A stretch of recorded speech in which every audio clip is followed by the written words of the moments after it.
Hello there, Aries. Welcome back to my channel. Today we're going to be doing a narcissistic tarot reading for you.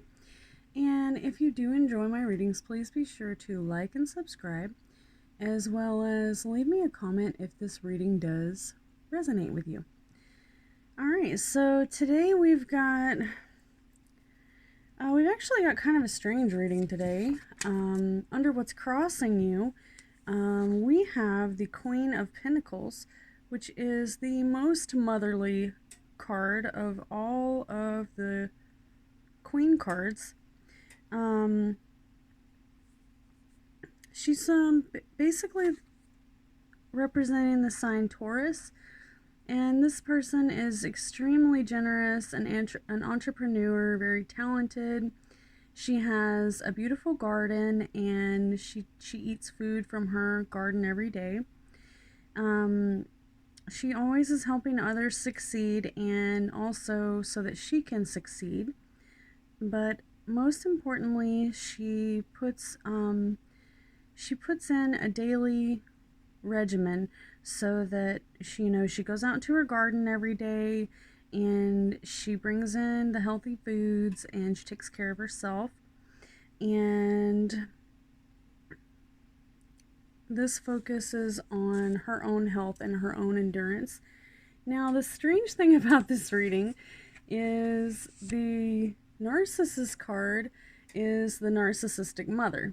So even though the tarot card says that, this is the most motherly of all cards, the narcissist, this is also up under this section in what's crossing you. So you may have a very loving and caring mother, but for some reason she's showing some narcissistic traits, okay? So let's go on to the rest of the reading real quick, and we'll come back and read the narcissist cards after we do the traditional. So the Chariot card is the next one, and it's in your recent past.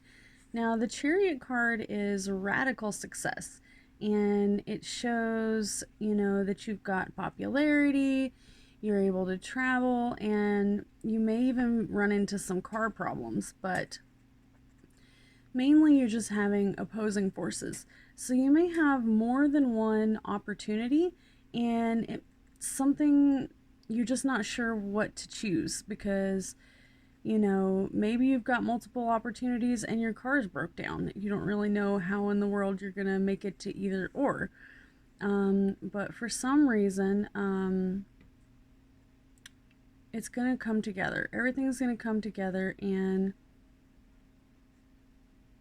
you just have to decide what it is that you want to do, okay? So for your recent past, also it shows obsessive compulsive personality disorder, which is OCD traits. OCD can most definitely help you get to where you want to go if you can focus on what you need to do and really get it done.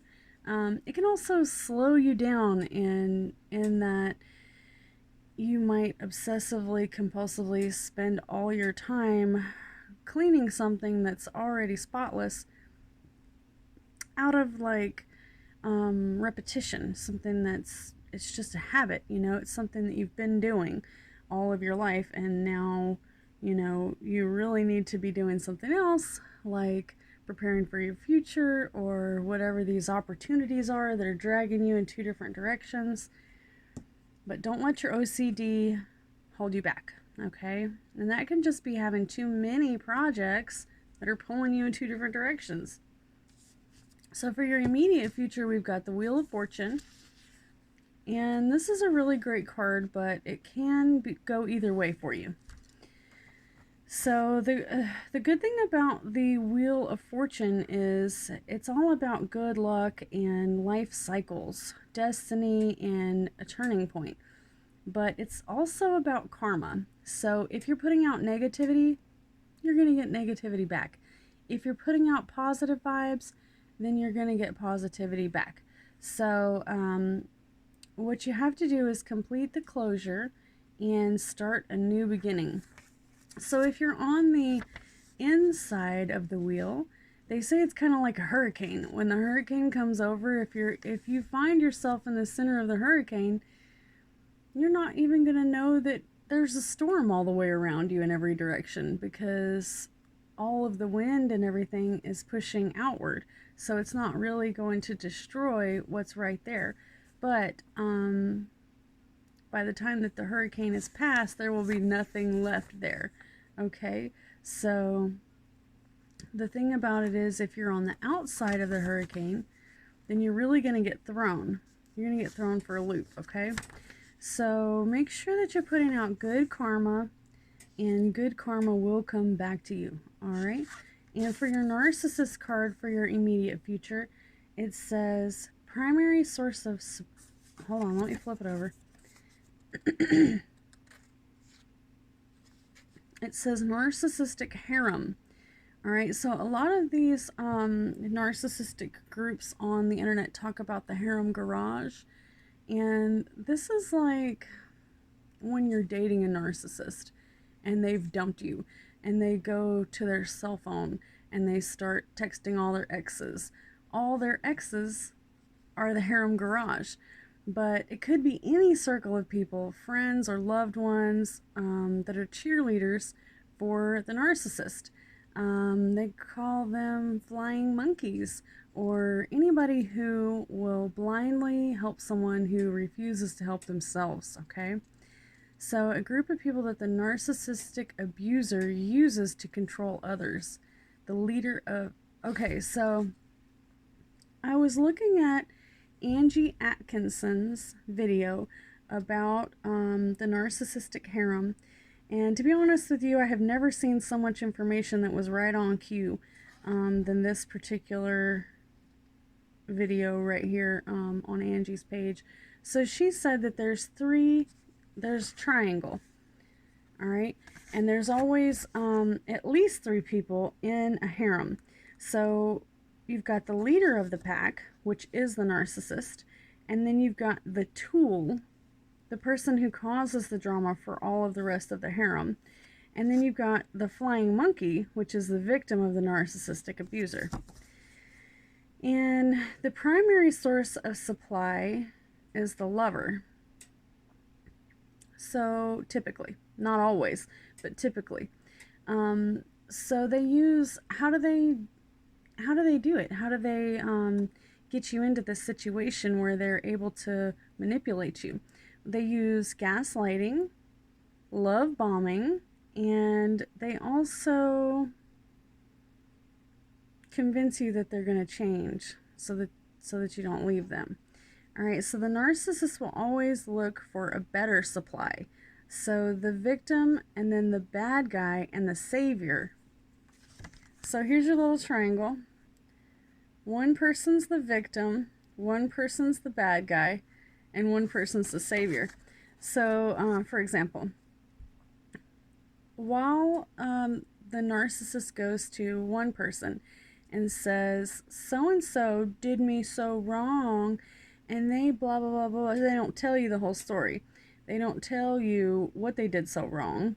They just make it out like you're the bad guy. So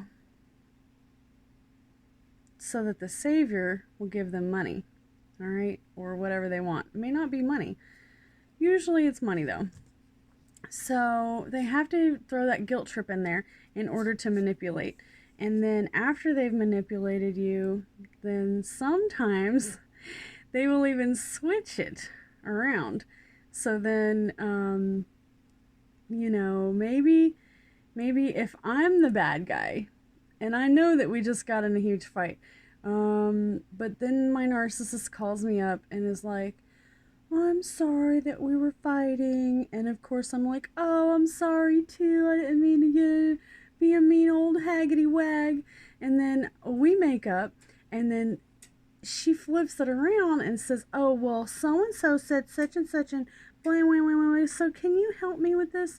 And then she'll have everyone in the group thinking that the other one is the bad guy, and collecting money from each individual. So it's like a rotating Wheel of Narcissism, which is funny because the Wheel of Fortune card is right here.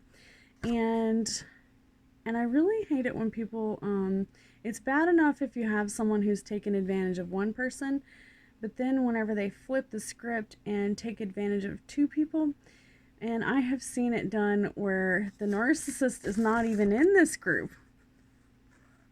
They're not even in the group at all. There's 3 people, and they use all 3 people and tell them any kind of lies that they can get the other ones to believe, and take financial security from all 3 of them. And then they have another harem. Say this is, let's just say for example, that this is the narcissist's mother, this is the narcissist's brother, and this is the narcissist's grandmother. And then they have a whole nother harem full of ex-lovers. So this is true. I have seen this happen, and it happens more than I'd like to admit. And the number one reason why it happens is because the mother and the brother and the sister don't communicate.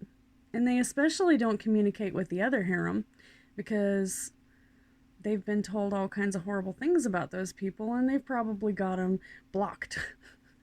So you just never know what kind of crazy things people say about you behind their back when they're trying to manipulate people. So I have found out that multiple people have said all kinds of horrible things about me while manipulating me while I helped them. So I hope that that's not something that's in your immediate future, but it does seem to line up with your cards, and it really lines up with this Wheel of Fortune. Alright, so that's quite disturbing. So let's move on to the final outcome. So the final outcome is the Defeat card. It shows that you might be dealing with a torn celestial plane. Warning of overconfidence, victory, potency, ample preparation, confidence misplaced, unwilling or unnecessary contributions from the losing party. Alright, so that's Swords. And that's going to be Aquarius, Libra, or Gemini. So this may not be you that's feeling all this, but for your final outcome, these are the things that are going to affect you, okay? And for your final outcome, it also shows entitlement. So I think that we all know how it feels to be looked down upon, especially if it's someone who has no right to look down upon you. But a lot of people feel entitled whether they are or not. I have to say that some people have worked very hard in their life and have a little bit more right to be entitled than others, but the expectation that one is entitled to some sort of special treatment, special benefits, and that they believe that the rules are for others, not them. They bully people until they get what they want. All right, this one was from Dr. Ramani, and she says that you cannot define who you are by the clothes that you wear. You cannot build value around vanity, and what is intrinsic value is who we truly are. Also, you cannot beat yourself up for not having what you feel like you should because of self-worth. And what do we call that? Self-sabotage. And so that is super, super important.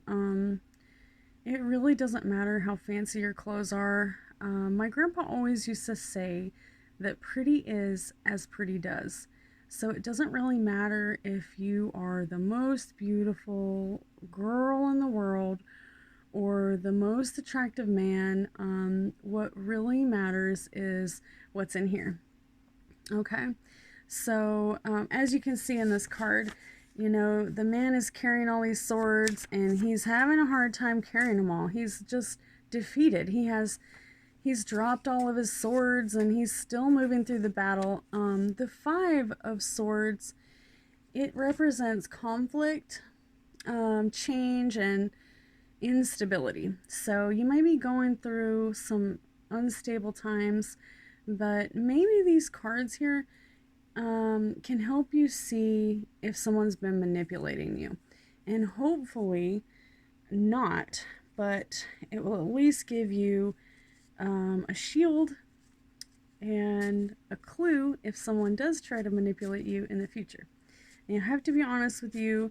If it is your lover that's manipulating you, it doesn't matter if it's your mother or your brother or your lover. If it's someone that you really love, you know, they could slap you right in the face and you probably wouldn't recognize it. It takes it's almost like after the third or fourth time it's happened, that's when you start realizing that, gee, I'm not going through this again. All right.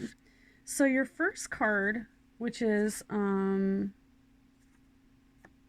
the Queen of Pentacles and the Narcissistic Mother card, it also has the manifestation card as attraction and naturally attraction. Okay, so this might not be your mother at all. All right, so okay, so Pentacles are earth signs, which is Capricorn, Taurus, and Virgo. It's definitely a Taurus sign on the top card there. But I don't think I ever read these grandiose narcissistic traits. All right, so there's criticism, antagonistic, advocates for the child but only if it benefits themselves, unconcerned with the child's well-being, jealousy, and this can happen if the mother was starved for attention when she was a child, a fear of rejection, calloused or unemotional. Child believes that they could never be good enough. A narcissistic discipline, non-consistent love or hate. And a quote from a narcissistic parent: "I have sacrificed everything for you." So this might not be if it has to do with attraction, this might be a relationship. Somebody that might be coming into your life that is a mother, not necessarily your mother, but it could be someone that you're attracted to or someone that is attracted to you. All right. Alrighty, and for the Chariot, pulling you in multiple directions with obsessive compulsive disorder, become what you won't. Before you sleep, manifest. All right, so there's a lot of different ways that you can manifest. The best way to do it before you sleep is to meditate. All right, and for your immediate future, we've got the Wheel of Fortune, and we've got the Harem, and we've got write your affirmations. So there's your answer. Before you go to sleep, write down your affirmations, which is anything that will help you to get where you're going. So for your final outcome, we've got the Five of Swords, which is the defeat card, and entitlement. And then let's pull a manifestation card to get you on a good path. All right. Believers. All right.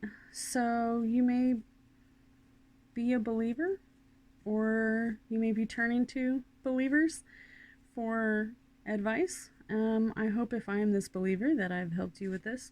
This is all some pretty heavy duty stuff, but I have to tell you, it's not something that you would normally learn on a tarot card reading. So I hope that this does open your eyes to anyone that might be trying to manipulate you. And I hope you have a wonderful 2021.